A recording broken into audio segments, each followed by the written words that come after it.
जय हिंद दोस्तों। मैं आप सभी के लिए बीपीएससी टीआरई 2.0 का टेस्ट सीरीज 5 लेकर आ गया हूं। तो चलिए स्टार्ट करते हैं। देखते हैं यहाँ पे लैंग्वेज पेपर का पहला क्वेश्चन क्या दिया गया है। तो पहला क्वेश्चन इसमें बोला है सेलेक्ट द ऑप्शन, मतलब आपको ऑप्शन को चुनना है that can be used as a one word substitute, मतलब जो अनेक शब्दों के लिए एक शब्द में प्रयोग किए जा सकते हैं। For the given group of words, जो आपके नीचे दिए गए ग्रुप शब्दों का समूह है उसमें से आपको चुनना है। तो लिखा हुआ है कि a place where pigs are kept, मतलब वैसी जगह जहां पे सुअर को रखे जाते हैं। सुअर को रहने का जगह होता है, उसको क्या बोलते हैं? क्या बोलते हैं उसको? उसको बोलते हैं सुअर बाड़ा। उसको बोलते हैं सुअर बाड़ा, जिसको अंग्रेजी में हम एसटीआई बोलते हैं, STY। ठीक है, जहाँ पे सुअर रखे जाते हैं, है ना, सुअर के रहने वाले जगह होते हैं, उनको हम लोग सुअर बाड़ा बोलते हैं। ऑप्शन नंबर सी इसका आंसर हो गया। अगला क्वेश्चन देखिए, from a word by adding ance, ance as suffix, मतलब एंस के पहले हम कोई सॉफिक्स शब्द इसमें से कौन सा जोड़ सकते हैं और शब्द बना सकते हैं नया। तो एक्सेप्ट में हम एंस जोड़ेंगे तो क्या हो जाएगा? एक्सेप्टेंस हो जाएगा। एक्सेप्ट में हम अगर हम एंस जोड़ते हैं तो क्या हो जाएगा? एक्सेप्टेंस हो जाएगा। यही इसका राइट आंसर हो जाएगा, ऑप्शन नंबर बी। अगला क्वेश्चन है the mother of grandfather is, मतलब इसका मतलब क्या हुआ? मतलब दादाजी के माँ, दादाजी के जो माँ होती है वो हमारी क्या लगेगी? तो परदादी लगेंगी। ऑप्शन नंबर सी दिख रहा है, ग्रेट ग्रैंड मदर लगेंगी, यानी परदादी लगेंगी, है कि नहीं? अगला क्वेश्चन देखिए, अगला है find out the parts of a speech of the word yearly in the select sentence given बोलो, मतलब जो दिया गया है सेंटेंस उसमें ईयरली शब्द जो होता है पार्ट्स ऑफ स्पीच का कौन सा भाग है? तो ईयरली मतलब जल्दी होता है, ठीक है ना। The yearly bird catches the worm, मतलब जल्दी ही चिड़िया क्या कर लेती है? कीड़ों को पकड़ लेती है।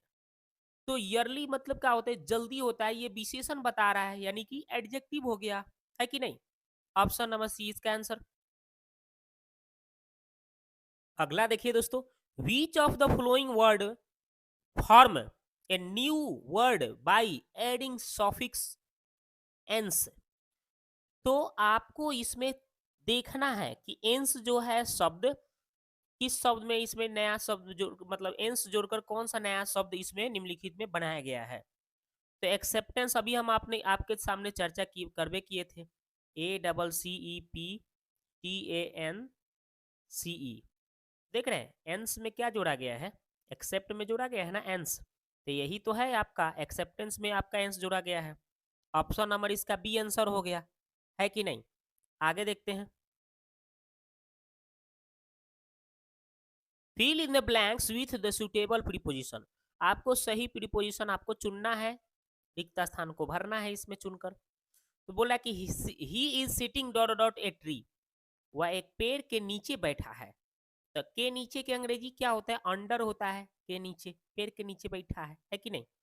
अगला क्वेश्चन, अगला है find out the correctly spelled word from the given options, मतलब जो दिया गया है ऑप्शन उसमें से आपको सही शब्द को चुनना है भाई, कि कौन सा सही वर्ड है। तो चलिए हम इसमें हम चुनते हैं इसका सही शब्द कौन सा हो जाएगा। तो ऑप्शन नंबर ए देखिए क्या लिखा है। ऑप्शन नंबर ए दिख रहा है, AMBA, उसके बाद क्या लिखा हुआ है? RASSMENT,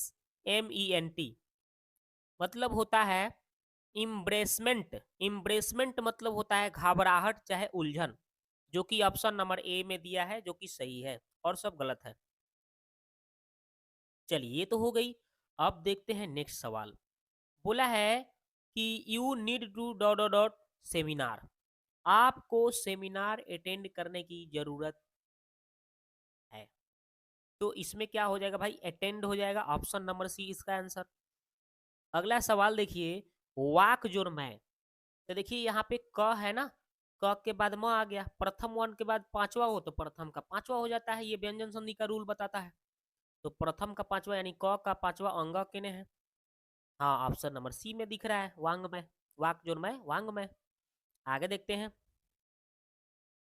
अस्त्रीकरण, अस्त्रीकरण का विलोम क्या होता है, निस्त्रीकरण होता है। ऑप्शन ए, अच्छे बच्चे कभी झूठ नहीं बोलते।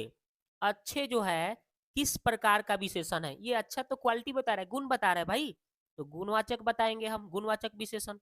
अगला है, मूर्धन्य अल्प प्राण घोष व्यंजन वर्ण का उदाहरण कौन सा है, तो ये अंग क्या लिखा हुआ है, ड। अरे तो यही हो जाएगा आपका मूर्धन्य अल्प प्राण का घोष व्यंजन।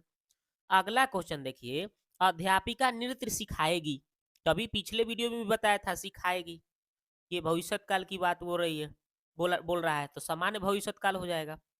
अगला है कि मथुरा किस राज्य में है, ये तो क्वेश्चन पूछ रहा है किस राज्य में है, ये प्रश्नवाचक है ना कि नहीं, प्रश्नवाचक वाक्य हो गया।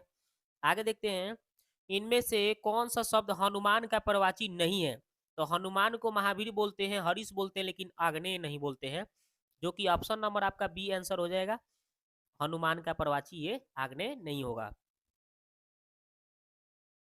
आगे है, अतियुक्ति शब्द में कौन सा उपसर्ग है, अतियुक्ति, तो अति जोड़ उक्ति, अति जोड़ उक्ति। तो देखिए आपको क्या देखना है भाई, कौन सा उपसर्ग लगा है, अति शुरू में लगा है तो अति है कहीं ऑप्शन में, ऑप्शन बी आंसर हो गया। आगे देखिए, कृपया मेरी थोड़ी सी मदद करो, थोड़ी सी मदद करो, तो थोड़ी सी जो है किस प्रकार का विशेषण है, थोड़ा कम ज्यादा ये सब परिमाण बताता है, तो परिमाणवाचक विशेषण हो जाएगा, है कि नहीं। अगला देखते हैं 18 नंबर, बोला कि राष्ट्रीय शब्द में कौन सा प्रत्यय लगा है, राष्ट्रीय, ठीक है, तो पहले हम राष्ट्र, राष्ट्र में ईय जोड़ देंगे हम, तो राष्ट्रीय हो जाएगा, तो ईय देखिए प्रत्यय हो गया, ऑप्शन नंबर सी इसका आंसर हो गया। ऐसे भी दीर्घिन दिख रहा है ना, तो इसलिए दीर्घ ई ही होगा। अगला है, अल्प का विलोम क्या होता है, अल्प मतलब थोड़ा होता है बाबू, थोड़ा, अल्प मतलब क्या होता है, बहुत कम, तो ये तो ज्ञान होगा नहीं, कल्प होगा नहीं, स्वल्प होगा नहीं, तो इसमें से कोई नहीं इसका उत्तर होगा, है कि नहीं। आगे देखते हैं, अर्श पर होना, अर्श पर होना मुहावरे का अर्थ समझना क्या है, तो अर्श पर होना मतलब अपने को बहुत बड़ा समझना, अर्श पर होना मतलब अपने को बहुत बड़ा समझना होता है। आगे देखिए, जिस पंक्ति या जिस पंक्तियों में एक से या अनेक वर्णों की एक ही क्रम में एक बार आवृत्ति हो, एक ही क्रम में एक बार आवृत्ति हो, उसको कौन सा अलंकार कहते हैं, जैसे हंसते हंसते होता है ना, हंसते हंसते, देख रहे हैं, एक ही चीज को एक ही बार माने डबल कर दिया गया है, तो इसको हम बोलते हैं कौन सा अलंकार, छेकानुप्रास अलंकार बोलते हैं, है कि नहीं। अगला देखते हैं, हे राम मेरी रक्षा करो, हे राम, ये जब भी आपका एक्सप्लेनेशन की चिन्ह हो, जैसे बोला है ना हे राम, तो हे राम यहाँ पे नोट ऑफ एक्सक्लेमेशन का चिन्ह कहीं भेटा गया, ये संबोधन कारक में जाता है, याद रखिएगा, हे राम हे सीते, तो संबोधन कारक किधर है, ऑप्शन नंबर सी इसका आंसर होगा, है कि नहीं। आगे देखिए, जो न जाना गया हो उसको हम क्या बोलते हैं भाई, एक शब्द में, न जानने वाले को, जो न जाना गया हो उसको एक शब्द में क्या बोला जाता है, अज्ञात बोला जाता है, अज्ञात कहीं है, हाँ ऑप्शन नंबर ए इसका उत्तर हो जाएगा। अगला है, क्रिया के संबंध में इनमें से कौन सा कथन सही है, क्रिया अभिकारी शब्द है, नहीं होगा, क्रियापद उस अंश को धातु कहते हैं जो किसी क्रिया के विकारी रूपों का नहीं, ऑप्शन सी देखिए, क्रियापद में उस अंग को धातु कहते हैं जो क्रिया के प्राय सभी रूपों में पाया जाता है, सही बात है भाई, क्रिया के जो धातु सभी रूपों में, जैसे जाता हूँ, गया, ये सब जा जो है ना, यही ना, जैसे कि जाना, देखो जा आपका जो शब्द है इसी से ना जाना बनाते हैं आप, जाते हैं लिखते हैं, गया लिखते हैं, सब सब में तो जा लगा है ना, जाना के मतलब, तो वही होता है भाई। तो यही आपका ऑप्शन नंबर सी आंसर सही है। अगला है, जितेंद्रिय का सही संधि विच्छेद कौन सा होगा? जीत जोर इंद्रिय होगा। अब देखिए कौन सा सही है। इधर भी जीत जोर इंद्रिय दे रहा है, इधर भी दे रहा है। अब ये दोनों में से कंफ्यूजन वाली बात है, कौन होगा? तो ये आपको बताना है कि कौन सा सही होगा। तो इसमें जो दोस्तों होगा, हिट्स जीत जोर इंद्रिय, ऑप्शन नंबर सी दिख रहा है, यही आपका सही हो जाएगा। ठीक है, ये इंद्रित लिखा है लेकिन इंद्रिय ना हमको चाहिए, इसलिए सी आंसर सही है। अब देखिए ये आपका आ गया कौन सी, ये गद्यांश आ गया 26 से 30 तक। इसको पढ़ो, आंसर लगाओ भाई। हम पढ़ने थोड़े ना जाएंगे इतना बड़ा गद्यांश, हम तो दिमाग लगा के काम करेंगे भाई। जल्दीबाजी में ना सवाल बनाना है। देखिए पहला है, कविता का मर्मज्ञ तथा रसिक कौन हो सकता है? अब ऑप्शन पढ़ के चलेंगे हम। जो कविता के मर्म को समझकर उसके रस में डूब जाता है, जो कविता सुनता है, जो कविता सुनकर दाद हो देता है। तो ये सब ऑप्शन दिए गए हैं। चलिए देखते हैं हम, थोड़ा गद्यांश का सहारा लेते हैं। कविता के मर्मज्ञ और रसिक स्वयं कवि से अधिक महान होते हैं। संगीत के पागल सुनने वाले ही स्वयं संगीतकार से अधिक संगीत का रसवानंदन करते हैं। यहाँ पुंज नहीं पुजारी ही श्रेष्ठ है, यहाँ सम्मान पाने वाले नहीं सम्मान देने वाले महान है। स्वयं पुष्प में कुछ भी नहीं, पुष्प का सौंदर्य सौंदर्य उसे देखने वाले दृष्टि में है।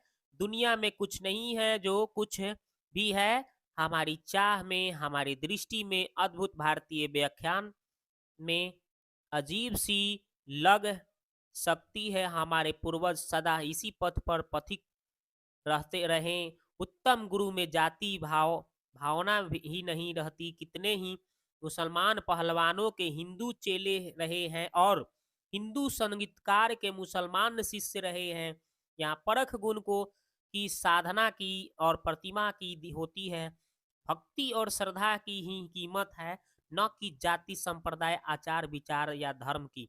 मुझे पढ़ाया लिखाया था एक विद्वान मुसलमान नहीं, और आज मैं जिस स्थान पर पहुंचा हूँ, जो सम्मान और प्रतिष्ठा मुझे मिली है, उन सब का श्रेय मेरे उन्हीं गुरु का है। तो देख लिए कितना मस्त दिया गया है। हमने इसको पढ़ा, लेकिन हमको इससे स्पष्ट हो गया कि पहला ही उत्तर हो जाएगा। ठीक है, कविता का मर्मज्ञ तथा रसिक कौन हो सकता है?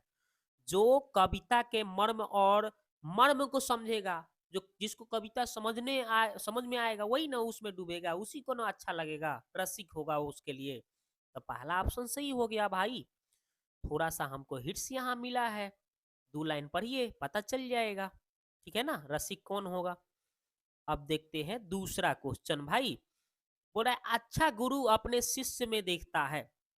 अच्छा गुरु शिष्य में क्या देखेगा? जाति धर्म थोड़े ना देखेगा, आचार विचार भक्ति, नहीं आचार विचार विचार का देखेगा, भक्ति और श्रद्धा। हाँ, भक्ति और श्रद्धा देखेगा भाई, ऑप्शन सी आंसर होगा। आगे देखते हैं, पुष्प का सौंदर्य किसमें होता है?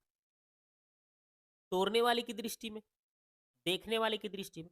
तोड़ने वाले की दृष्टि में पुष्प का सौंदर्य थोड़ी ना पता चलेगा, देखने वाले की दृष्टि में होगा कि आप किस दृष्टि से आप पुष्प को देख रहे हैं, कितना आपको सुंदर लग रहा है। कोई व्यक्ति देखेगा तो उसको कम सुंदर लगेगा, कोई व्यक्ति होगा तो उसको थोड़ा ज्यादा अच्छा लगेगा, तो वो ज्यादा उसके लिए सुंदर है। यानी देखने वाले की दृष्टि में पुष्प का सौंदर्य होता है ना। अब देखते हैं ऑप्शन अगला क्वेश्चन है 29 नंबर।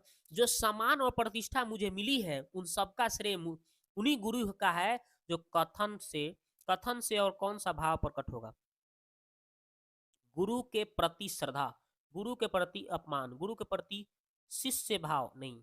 ऑप्शन होगा ए, गुरु के प्रति शिष्य भाव जो होगा वही श्रेय गुरु का है। ठीक है ना, जो सम्मान और प्रतिष्ठा मुझे मिली है उसका श्रेय मेरे ही उन्हीं गुरु का है, ये गुरु का ही प्रति श्रद्धा है। अगला है कि पथ शब्द का उचित समानार्थी शब्द। पथ मतलब रास्ता होता है, मार्ग होता है, तो ऑप्शन नंबर ए ही तो आंसर है, उसका समानार्थी मार्ग होगा। तो देखिए दोस्तों, यहाँ पे ये देख बहुत सारा क्वेश्चन ऐसा होता है ना कि गद्यांश को बिना पढ़े हुए भी किया जा सकता है, जैसे बहुत सारा इसमें सवाल था बिना गद्यांश को पढ़े हुए भी हो गया। अब दोस्तों कैसा वीडियो लगा आप जाके कमेंट बॉक्स में कमेंट करें, मिलते हैं नेक्स्ट वीडियो में, ठीक है?